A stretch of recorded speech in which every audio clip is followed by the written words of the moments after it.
Marine biologists are mourning the death of a beluga whale that might have been operating as a Russian spy. 5 years ago, Havaldemir was discovered near an island in northern Norway. He was interested in humans and was wearing a harness with the words "Equipment St. Petersburg" and appeared to have a mount for a small camera. Moscow never responded to allegations that the whale was used in espionage.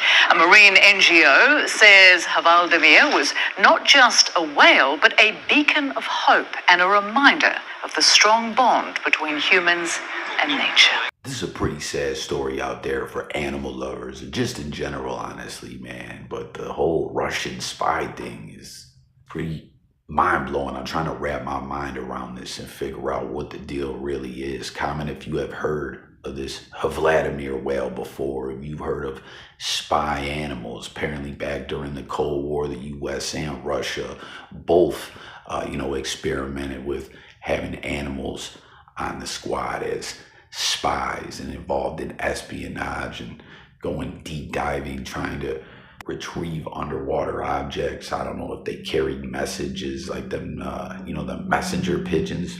That's crazy. That's really real, man. You guys ever seen that movie Ghost Dog? That always blew my mind as well, trying to figure out how they did that, how someone came up with the idea to train the pigeons to carry the messages, and just the whole process of which that could happen. I mean, I get it, animals, very smart, but birds, figure they have such a small brain, like how could it be, But back to what we're talking about here with the whale, I believe whales are mammals, and mammals are known to be particularly smart, and apparently, like you heard in that short news brief there, this beluga whale was spotted in Norway with this harness on it that had that St. Petersburg equipment sign, which had everyone thinking this had to be some kind of escaped from captivity animal that was being held or something like that in a zoo, I guess, or an aquatic zoo, or it was some kind of spy for the Russians. And of course, as you also heard, the Russians never confirmed this, but people in Norway seemed to love this thing. Like, it loved people as well and would flock to areas that were populated by humans, and people would see it all the time. And you heard them, they described the thing as a beacon of light. People just loved this whale. Now, this had been going on for like 5 years, I guess, since the animal was first discovered. And, it was like a local celebrity, I guess, in a sense. But there was concerns about some of the areas that they would see this whale, that, with boats and traffic and stuff like that, the propellers from the boats, that there could be some kind of accident or something like that that would kill the animal. I remember when I lived in Florida, when you would be going out to the ocean, passing through bays and canals and stuff like that, there were signs all over the place about the manatees that were in the area, you know what I mean, to go extra slow so your propellers didn't injure a manatee. And I guess it's kind of like a similar idea of what we're talking about here with this whale, where it would be seen all the time.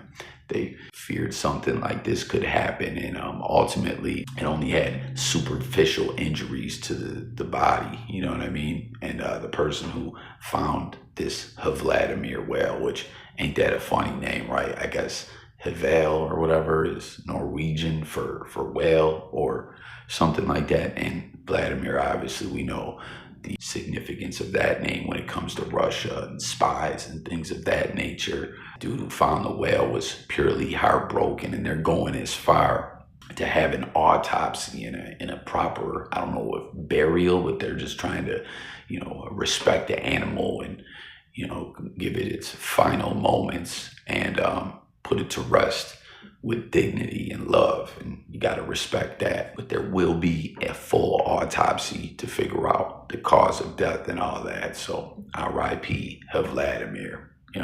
Pretty interesting story, the way that this animal just was a local beloved celebrity. But I'm trying to find out more about this spy side of things, like there's varying reports about this, that this was just kind of more like mythology, or I don't know that that's the proper word, but like legend, that the harness that the animal had on, and the whole St. Petersburg thing, and how Russia's get down is when it comes to spies and the military and covert operations and stuff like that. This may just be something that the locals kind of started talking and ran with, when in reality it may have just simply escaped again from a facility, an aquatic zoo or something like that, you know, because I know, like in Canada, for instance, they used to have a SeaWorld type spot, which if you've ever seen any of those documentaries, man, the way they treated some of those animals was just terrible, man. All fucked up. Netflix had a few of them, just really, really bad, man. The whole idea of a zoo, really, in general, is just pretty fucked up if you think about it, man. You know, there's all kinds of animals out there. Some of them scary as fuck, right? But most of them mean human beings no harm at all. You know what I'm saying? But of course, mankind does what they do and goes into their habitat and takes them out and puts them in fucked up places and holds them like in a mini prison and stuff like that, trying to replicate like their own habitat. Animals are probably like these jackass stupid humans.